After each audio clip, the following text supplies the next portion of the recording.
जितना रोवह ताड़ू हमके जगावे खातिर, जितना रोवह ताड़ू हमके जगावे खातिर, काश तनिका सरवने हो तू पावे खातिर, काश तनिका सरवने हो तू पावे खातिर। प्यार कईनी उम्र भर निभावे खातिर, प्यार कईनी उम्र भर निभावे खातिर, काश तनिका सरवने हो तू पावे खातिर, काश तनिका सरवने हो तू पावे खातिर।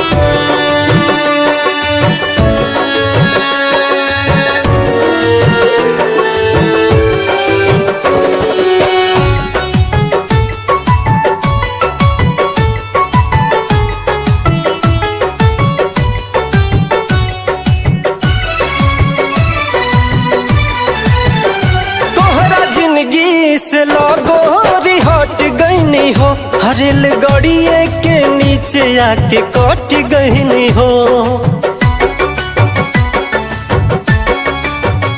तोहरा जिंदगी से लगोरी हट गईनी हो, हरेल गड़िए के नीचे आके कट गईनी हो।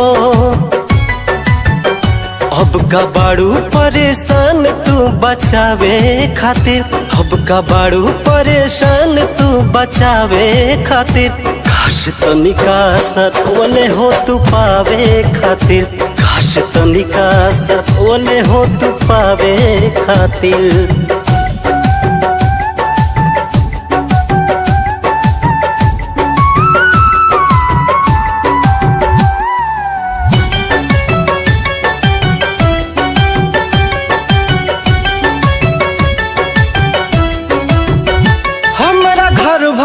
के लोग तोह के जानत रहे, हमार मम्मी पतोह तोह के मानत रहे। हमारा घर भर के लोग तोह के जानत रहे, हमार मम्मी पतोह तोह के मानत रहे। मुँह कवन लेके जैती दिखावे खातिर, मुँह कवन लेके जैती दिखावे खातिर, काश तनिका सरवने हो तू पावे खातिर, काश तनिका सरवने हो तू पावे खातिर।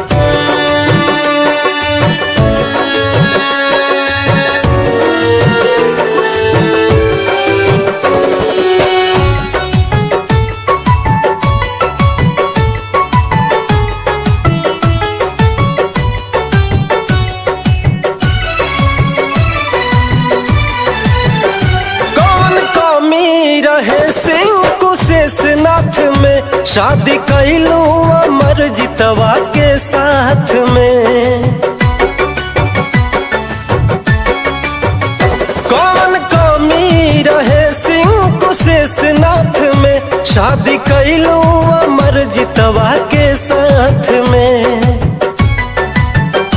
कई बार कईनी कोशिश मनावे खातिर, कई बार कईनी कोशिश मनावे खातिर, काश तनिका रो दिहले हो तू पावे खातिर, काश तनिका रो दिहले हो तू पावे खातिर। Please like, comments, share and subscribe Indian Music Fan News.